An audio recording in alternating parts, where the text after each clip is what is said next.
जरा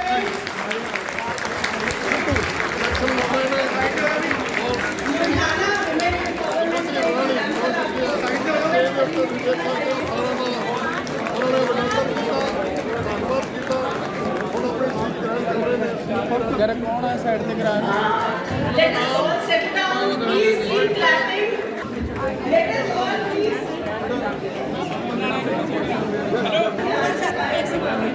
madam side ले लो please निकलने दीजिए please.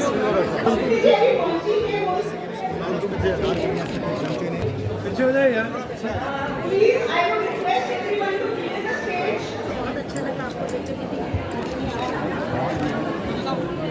All put our hands together and welcome Smriti Irani to Gujarat.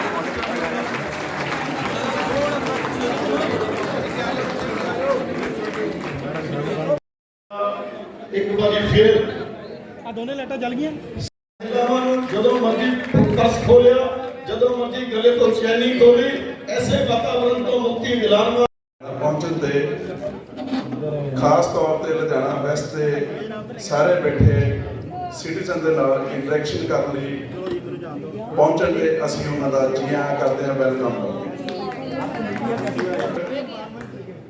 ਸਾਰੇ ਇੰਡੀਆ ਦਾ Manchester ਜਿਸ ਨੇ ਸਾਡੇ ਕੰਟਰੀ ਨੂੰ ਬਹੁਤ ਕੁਝ ਦਿੱਤਾ, ਉਸ ਦੇ ਅੱਜ ਸਾਰੇ ਹੀ ਅਲੀਟ ਕਲਾਸ ਦੇ ਸਿਟੀਜ਼ਨ, ਸਾਡੀਆਂ respected sisters, mothers, brothers, fathers ਮਾਨ, ਸਾਡੇ ਸਾਰੇ ਰਿਸਪੈਕਟਡ ਸਿਟੀਜ਼ਨਸ ਸਾਰੇ ਇੱਥੇ ਪਹੁੰਚਣ ਤੇ ਮੈਂ ਉਹਨਾਂ ਦਾ ਵੀ ਆਪਣੀ ਕੋਰ ਆਫ ਹਾਰਟ ਤੋਂ ਬਹੁਤ ਬਹੁਤ ਧੰਨਵਾਦ ਕਰਦਾ ਕਿ ਤੁਸੀਂ ਆਪਣੇ ਪ੍ਰੀਸ਼ੀਅਸ ਟਾਈਮ ਤੋਂ ਟਾਈਮ ਕੱਢ ਕੇ ਤੁਸੀਂ ਇੱਥੇ ਪਹੁੰਚੇ। ਸਾਰੇ ਦੇਸ਼ ਦੀ, ਸਾਰੇ ਵਰਲਡ ਦੇ ਵਿੱਚ ਸਾਡੇ ਆਈਕਨ ਨੇ ਜਿਨ੍ਹਾਂ ਨੇ ਸਾਡੇ ਕੰਟਰੀ ਦੇ ਵਿੱਚ ਬਹੁਤ ਵੱਡੀਆਂ ਅਚੀਵਮੈਂਟਸ ਕੀਤੀਆਂ, ਪ੍ਰਾਪਤੀਆਂ ਕੀਤੀਆਂ ਔਰ ਦੇਸ਼ ਵਾਸਤੇ ਬਹੁਤ ਵੱਡਾ ਕੰਟਰੀਬਿਊਸ਼ਨ ਪਾਇਆ ਔਰ ਬਹੁਤ ਇਹੋ ਜਿਹੀਆਂ ਡਿਵੈਲਪਮੈਂਟ ਕੀਤੀਆਂ, ਖਾਸ ਤੌਰ ਤੇ ਵੂਮਨ ਐਂਡ ਚਾਈਲਡ ਦੇ ਫੇਵਰ ਦੇ ਵਿੱਚ। ਖਾਸ ਤੌਰ ਤੇ ਅੱਜ ਆਪਾਂ ਉਹਨਾਂ ਦੇ ਵਿਚਾਰ ਬਹੁਤੇ ਸੁਣਾਂਗੇ, ਬਟ ਮੈਂ ਇੱਕ ਚੀਜ਼ ਜ਼ਰੂਰ ਆਪਣੇ ਆਨਰੇਬਲ ਜੂਨੀਅਰ ਮਿਨਿਸਟਰ ਦੇ ਧਿਆਨ ਵਿੱਚ ਲਿਆਉਣੀ ਚਾਹੁੰਦਾ ਕਿ district Ludhiana the state of Punjab ਅੱਜ ਕੱਲ੍ਹ ਇੱਕ ਅਜੀਬ ਕਿਸਮ ਦੀ law and order the situation ਤੋਂ ਬਹੁਤ ਬੁਰੀ ਤਰ੍ਹਾਂ ਪੀੜੀ ਹੈ, ਕਿਉਂਕਿ ਸਾਡੀ ਸਟੇਟ ਦੇ ਵਿੱਚ ਲਾਅ ਐਂਡ ਆਰਡਰ ਨਾਮ ਦੀ ਕੋਈ ਚੀਜ਼ ਨਹੀਂ। ਡੇ ਐਂਡ ਨਾਈਟ ਚਿਲਡਰਨ ਦੇ ਅਗੇਂਸਟ ਕਈ ਤਰ੍ਹਾਂ ਦੇ ਜਿਹੜੇ offense ਨੇ ਕਮਿਟ ਕੀਤੇ ਜਾ ਰਹੇ ਨੇ ਸਾਡੀ ਸਟੇਟ ਦੇ ਵਿੱਚ, ਜੋ ਡੇ ਬਾਏ ਡੇ ਇਨਕਰੀਜ਼ ਹੋ ਰਹੇ ਨੇ। ਕੁਝ ਦਿਨ ਪਹਿਲਾਂ ਹੀ ਇੱਕ MLA ਦੀ ਵੀ ਅਰੈਸਟ ਜਿਹੜੀ ਆ ਉਹ ਰੇਪ ਕੇਸ ਦੇ ਵਿੱਚ ਪਈ ਆ। ਇਹ ਸਪਸ਼ਟ ਤੌਰ ਤੇ ਕਿ ਸਾਡੀ ਸਟੇਟ ਦੀ ਜਿਹੜੀ ਸਿਚੁਏਸ਼ਨ ਹੈ ਇਜ਼ ਵੈਰੀ ਬੈਡ ਸਿਸਟਮ। ਸਾਡੀ ਸਟੇਟ ਦੇ ਵਿੱਚ law and order is very bad. ਸਾਡੀ ਸਟੇਟ ਦੇ ਵਿੱਚ ਕਰਪਸ਼ਨ ਜਿਹੜੀ ਆ ਬਿਲਕੁਲ ਹਾਈ ਲੈਵਲ ਤੇ ਜਾ ਰਹੀ ਹੈ। ਇੰਡਸਟਰੀ ਸਾਡੀ ਸਟੇਟ ਦੀ ਰਿਨਿਊ ਹੋ ਕੇ ਤਬਾਹੀ ਦੇ ਕੰਢੇ ਤੇ ਖੜੀ ਆ, ਜੋ ਸ਼ਿਫਟ ਹੋ ਕੇ ਬਾਹਰਲੇ ਸੂਬਿਆਂ 'ਚ ਜਾ ਰਹੀ ਹੈ ਜਿੱਥੇ ਭਾਰਤੀ ਜਨਤਾ ਪਾਰਟੀ ਦੀ ਸਰਕਾਰ ਆ। ਗੁਜਰਾਤ ਦੇ ਵਿੱਚ, ਬਿਹਾਰ ਦੇ ਵਿੱਚ, ਉੱਤਰ ਪ੍ਰਦੇਸ਼ ਦੇ ਵਿੱਚ, ਮੱਧ ਪ੍ਰਦੇਸ਼ ਦੇ ਵਿੱਚ, ਉੱਤਰਾਖੰਡ, ਹਿਮਾਚਲ ਪ੍ਰਦੇਸ਼ ਦੇ ਵਿੱਚ। ਉਸ ਦੇ ਪਿੱਛੇ ਕਾਰਨ ਇਹ ਹੋਈ ਆ ਕਿ ਸਾਡੇ ਇਸ ਸੂਬੇ ਦੇ ਵਿੱਚ ਜਿਹੜੀ ਕਾਨੂੰਨ ਦੀ ਵਿਵਸਥਾ ਵਿਗੜ ਚੁੱਕੀ ਆ। ਲੋਕ ਇੱਥੇ ਸੋਸ਼ਲੀ ਇਨਸਿਕਿਉਰ ਫੀਲ ਕਰਦੇ ਨੇ, ਇਸ ਵਕਤ ਹਾਈ ਲੈਵਲ ਤੇ ਜਾ ਚੁੱਕੀ ਹੈ। ਇਸ ਦੇ ਜ਼ਿੰਮੇਵਾਰ ਪੰਜਾਬ ਦੀ ਮੌਜੂਦਾ ਜਿਹੜੀ ਕਾਂਗਰਸ ਸਰਕਾਰ ਆ, ਖਾਸ ਤੌਰ ਤੇ ਜਿਹੜੀ ਕਰਪਸ਼ਨ ਦੇ ਵਿੱਚ ਬਿਲਕੁਲ ਫਸੀ ਹੋਈ ਆ, ਉਹ ਹੀ ਆ ਇਸ ਵਕਤ। Irani will address all of us. Let us all settle down. Let us all welcome her with a great applause. She deserves an icon of every woman in this hall, Miss Smriti Irani.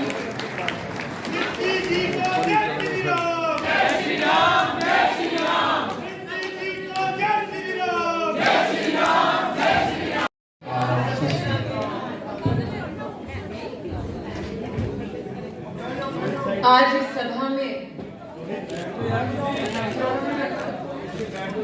हर्ष का, समर्थन का, आशीर्वाद का संकेत नजर आता है और इसके लिए आज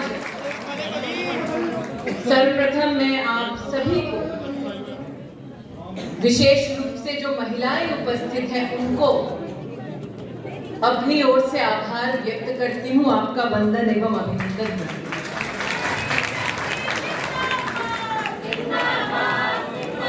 जिंदाबाद के जो नारे एक बहन लगा रही है, उस नारे में उस बहन का विश्वास झलकता है। विश्वास इस बात का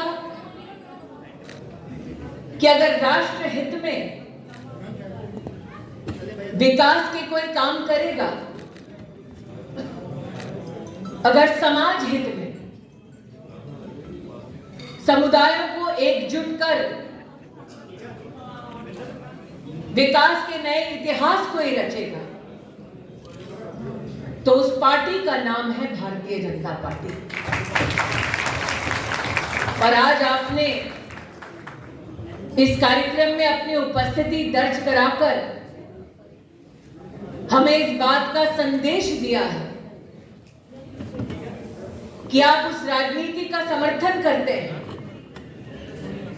जो राष्ट्र नीति में विश्वास रखती है, जो नव भारत के निर्माण के लिए पूर्ण विश्वास के साथ पंजाब का विकास चाहती है। और यही समर्थन 20 तारीख पोलिंग बूथ पर जाएगा और बहनों के हस्तों से कमल का बटन दबाएगा। भाइयों का आशीर्वाद कमल का हमारा प्रत्याशी पाएगा। अभी अभी भारत मां की जयकारा को यहां लगाने वाले भाई से कहना चाहते हैं कि जिस कांग्रेस पार्टी के सरगना ने हाल ही में अपनी पार्टी की लॉटरी सिस्टम के आधार पर यह कहा कि प्रदेश का नेता कौन होगा,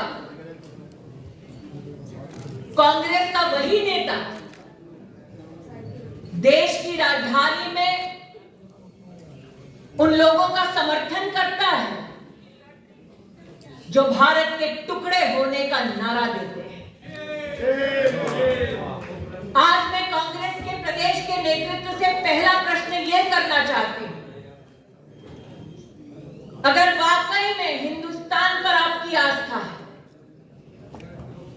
वाकई में राष्ट्र से आपको प्रेम है,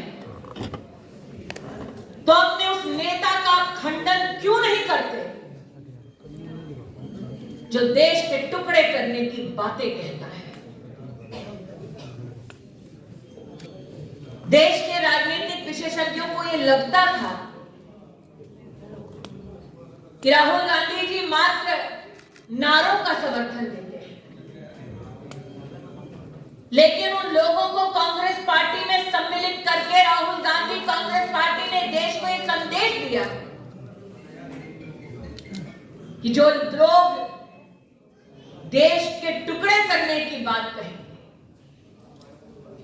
उनको गांधी खानदान विशेष सम्मान देकर अपनी पार्टी में शामिल करें। इसलिए देश के यशस्वी प्रधानमंत्री जी ने संसद में कहा कि कांग्रेस की आज ये हालत है कि उनका नेता टुकड़े टुकड़े गैंग का नेता हो गया है। इसलिए आज जो सम्मानित नागरिक यहां पधारे हैं उनसे करबद्ध निवेदन करने आए कि कांग्रेस पार्टी को वोट उन लोगों को वोट है जो लोग मात्र देश के टुकड़े करने की कामना नहीं करते बल्कि ऐसे कारनामे भी करते हैं ताकि राष्ट्रीय एकता और कानून ये सब संकट में आए। पंजाब शूरवीरों की धरती है। यहां कई परिवार ऐसे जिन्होंने सरहद पर अपने बेटों को खोया।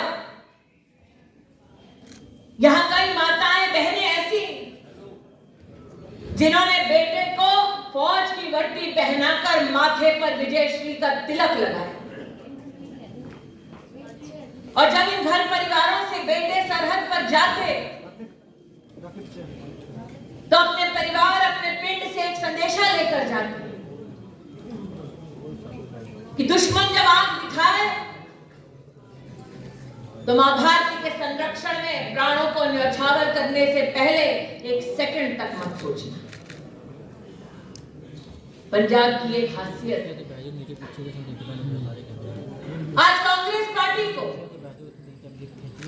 दूसरा सवाल ये पूछे कि एक तरफ आपका राष्ट्रीय नेतृत्व देश के टुकड़े करने की बातों का समर्थन करता है, टुकड़े टुकड़े गैंग के मेंबरान को अपनी पार्टी में सम्मिलित करता है, और दूसरी ओर फ्रेम नहीं बंदे आप प्रदेश में एक ऐसे व्यक्ति को अपनी पार्टी की कमान थमाते हैं जो जाकर दुश्मन फौज को गले लगाता है। यह प्रश्न उठता है कि वो नेता जो दुश्मन की फौज के सिपह सालार को जाकर गला लगाता है, पंजाब में कांग्रेस पार्टी को मात्र वही मिला था अध्यक्ष बनाने के लिए। लेकिन प्रभु की लीला देखिए, जिसने अपनी राजनीति के लिए दुश्मन फौज के सरगना को गले लगा लिया। प्रभु की लीला देखिए, उनके नेता बनने के सपने को उन्हीं के नेताओं ने चकनाचूर कर दिया। ये एक अनोखा खेल खेला कांग्रेस पार्टी ने देश की लोकतंत्र में। भारतीय जनता पार्टी कहती है कि जनता चुनेगी नेता कौन है, कांग्रेस पार्टी कहती है कि उनका एक विशेष खानदान चुनेगा कि नेता कौन है। वो परिवार को पार्टी मानते हैं, हम जनता को अपना कर देश को अपना बनाते हैं। और इसीलिए आज मेरा गौरव है कि मेरे पार्टी के कर्मठ कार्यकर्ताओं ने विषम से विषम परिस्थितियों में विकास के लक्ष्य की प्राप्ति का संकल्प लेकर भारतीय जनता पार्टी के विकास के कार्यों को घर घर तक पहुंचाया। विकास क्या है? विकास इंसाफ भी है। जब बात पंजाब में इंसाफ की होती है तो 84 के दंगों को कौन भूल सकता है। 30 साल जिन्होंने अपनों को खोया वो इंतजार में थे कि इंसाफ कब होगा। 30 साल जिन्होंने अपनों को खोया, अपनी आंखों के सामने खून की नदियां बहते हुए देखी, वो इस फिराक में थे, इस इंतजार में थे कि कांग्रेस के वो नेता जिन लोगों ने नागरिकों को मौत के घाट उतारा, उनको दंड कब मिलेगा। आज कांग्रेस पार्टी से तीसरा सवाल मैं यह पूछती हूं, सत्ता तो आपकी थी, 84 के बाद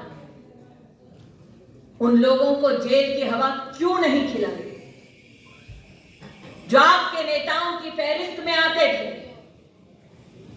लेकिन जिनको देखकर 84 के दंगों में प्रताड़ित नागरिक कहते थे वो देखो जा रहा है वो कांग्रेस का नेता जिसने मासूमों को मौत के घाट उतारा। इसलिए आज मैं प्रधानमंत्री जी का अभिनंदन करती हूं। 30 साल जो इंसाफ कांग्रेस पार्टी ना दिला पाई, वो इंसाफ भारतीय जनता पार्टी ने 84 के दंगों के विक्टिम्स को दिलाया। 300 केसेस दोबारा खोले गए, चार्जशीट फाइल की गई और वो नेता जो गांधी खानदान के साथ कंधे से कंधा मिलाकर खड़े रहते थे दंगों के बाद भी, आज वो जेल की सलाखों के पीछे। नरेंद्र भाई मोदी जिंदाबाद जिंदाबाद जिंदाबाद। विकास क्या है? विकास न्याय है। एक तरफ जितने परिवार, उन परिवारों ने अपनों को खोया दंगों में, उस एक परिवार को 5 लाख रुपए का कॉम्पनसेशन देने का काम कांग्रेस ने नहीं किया, भारतीय जनता पार्टी।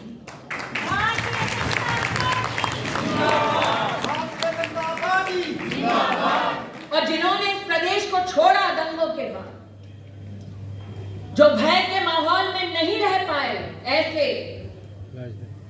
1000 से ज्यादा परिवार जो पंजाब छोड़कर दूसरे राज्यों में चले गए, उनको भी तलाश कर उनका हक, उनका कॉम्पनसेशन दिया गया। देश की सरकार ने उनसे कहा, कांग्रेस भूल गई होगी तुम्हारे ऊपर किए गए अत्याचारों को, हम नहीं भूले और हम तुमको इंसाफ दिलाएंगे।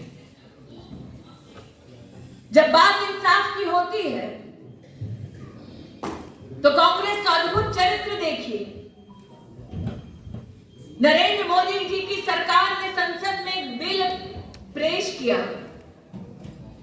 और कहा कि अगर सिख समुदाय के लोग अफगानिस्तान, पाकिस्तान में फंसे हों, उनको हिंदुस्तान लौटना हो, तो उनकी सिटीजनशिप की व्यवस्था, उनके संरक्षण की व्यवस्था हिंदुस्तान करेगा। कांग्रेस पार्टी ने उसका भी विरोध किया। आज मैं आपसे कहना चाहती हूं कि भारतीय जनता पार्टी के कर्मठ कार्यकर्ताओं का यह गौरव है कि प्रधानमंत्री जी की सरकार ने देवी शक्ति नामक एक प्रोजेक्ट को लॉन्च किया और अफगानिस्तान से 155 सिखों को हिंदुस्तान संरक्षित करके अगर किसी ने लौटाया, भारतीय जनता पार्टी की सरकार ने लौटाया। इसलिए आज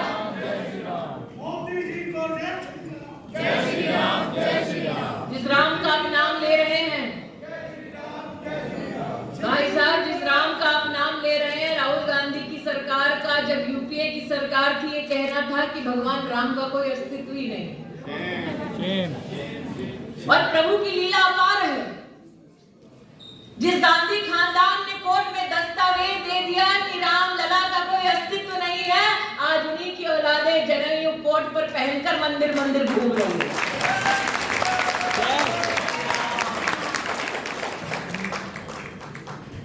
इसलिए आज जब प्रश्नों की एक झड़ी लेकर आई हूं, तो कांग्रेस पार्टी से एक सवाल और करती हूं। जब यहां भारत मां की जय जयकार हुई, तो उस मां भारती को एक तिरंगे, एक संविधान के नीचे सुरक्षित, सुदृढ़ करने का संकल्प जो हिंदुस्तानियों का है, उस संकल्प में एक बाधा थी कि जम्मू कश्मीर में धारा 370 लागू थी। धारा 370 लागू होने की वजह से पंजाब के परिवारों का पार्टीशन के बाद क्या हश्र हुआ। 1,16,000 सिख रेफ्यूजी विभाजन के बाद पाकिस्तान से जम्मू कश्मीर गए। 70 साल की आजादी के बाद भी उनको उनका अधिकार नहीं मिला। जिनका सब कुछ लुट गया था पार्टीशन, उनको इस देश में 50 साल से ज्यादा कांग्रेस की सरकार रही, उनका अधिकार, उनका हक नहीं मिला। और जब वो हक दिलवाने के लिए, धारा 370 हटवाने के लिए मोदी सरकार ने देश की संसद में पहल की, कांग्रेस के नेताओं ने उठकर कहा कि हिंदुस्तान की संसद को अधिकार नहीं कि धारा 370 हटाए।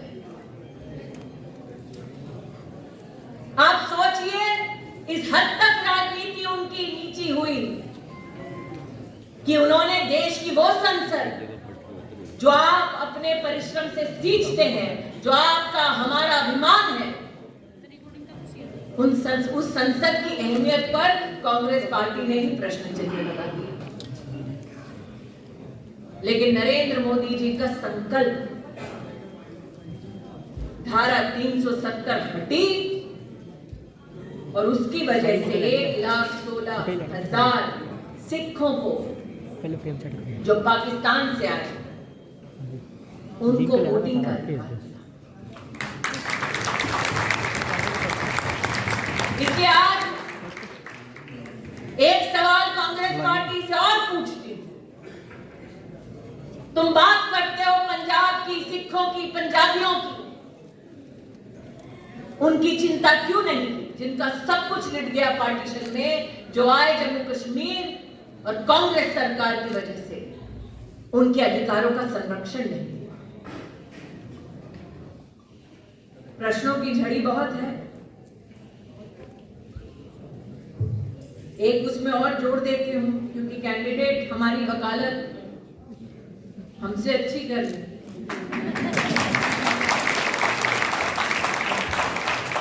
इसलिए एक चीज निश्चित रूप से पूछना चाहती हूं, जब कांग्रेस की सरकार रही तो पंजाबियों को मिलने वाली स्कॉलरशिप मात्र 15 लाख के आसपास। मोदी की सरकार है तो 30 लाख से ज्यादा पंजाबी बच्चों को स्कॉलरशिप मिल रही है। जो वो 50 साल ना कर सके, वो भारतीय जनता पार्टी ने 7 साल में कर दिखाया। इसलिए सवाल एक और उठता है, अगर ये मुमकिन है मोदी के लिए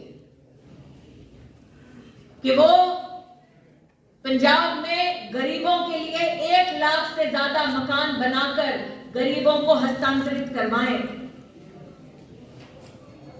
अगर ये मुमकिन है मोदी के लिए कि दरबार साहब के लिए FCRA का जो बार बार हर पंजाबी ने मांग उठाई कि हम सेवा देना चाहते हैं, भले विदेश बैठे हो, FCRA का रजिस्ट्रेशन दे दो, अगर ये मोदी कर सकते हैं,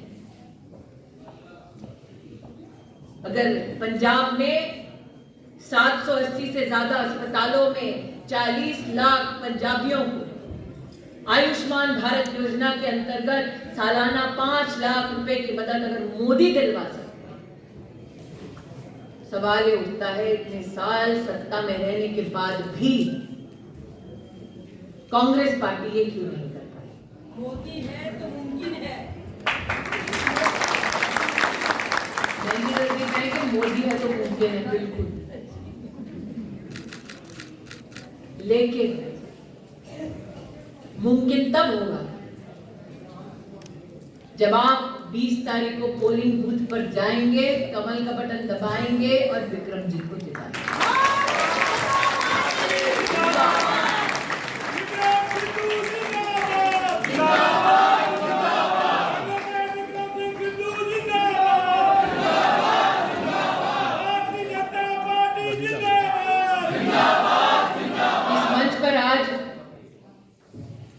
हमारे अध्यक्ष पुष्पेंद्र जी, महिला अध्यक्ष किरण जी, सबकी एक ही चिंता है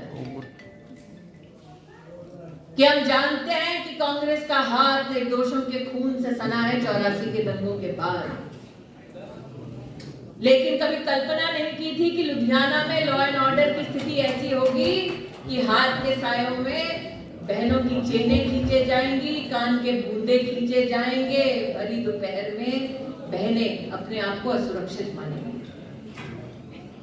और इसलिए आज अपनी वाणी को विराम देने से पहले कहना चाहती हूं, विकास क्या है? विकास 84 के दंगों के विक्टिम्स को इंसाफ दिलाना है, 40 लाख से ज्यादा नागरिकों को आयुष्मान भारत की योजना तक पहुंचाना है, 1 लाख से ज्यादा गरीबों को उनके अपना घर, अपनी छत दिलवाना है, महिला को सम्मान दिलाना है। महिला सम्मान लुधियाना में तब पाएगी जब हर घर की बेटी पोलिंग बूथ पर जाकर कमल का बटन दबाएगा। भाई ना सोचे कि हवा उनके लिए नहीं। पीछे भाई साहब इंतजार कर रहे हैं, बहनों का तो ठीक है, हमारा कब होगा। भाई ये ना समझे कि आह्वान मात्र बहनों के लिए है। ये वोट मात्र विक्रम जी के लिए नहीं, हर उस नागरिक के लिए है जिसने अपने बैंक के खाते में सीधा भारत की तिजोरी से नरेंद्र मोदी जी की सरकार में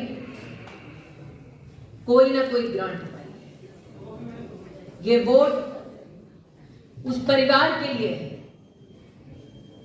जिसे पार्टीशन के बाद पहली बार हिंदुस्तान में अपने अधिकारों को पाया है। ये वोट हर उस व्यक्ति का है जिसने NHAI के कामों को बढ़ते देखा है, सिंचाई के कामों को और सुदृढ़ होता देखा है, जिसने नरेंद्र मोदी की सरकार में विकास के अलग अलग कार्यक्रमों के माध्यम से पंजाब और भारत के नवनिर्माण में एक अमिट छाप छोड़ी है, एक अहम भूमिका निभाई है।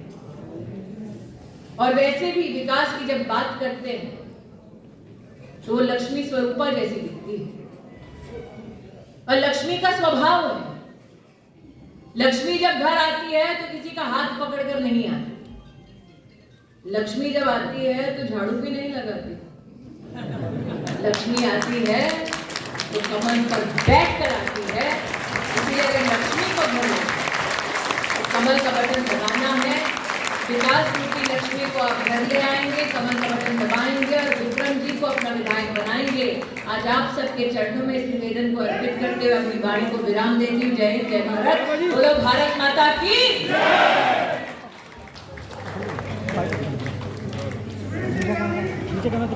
शर्मा जी तालियां बहना इतने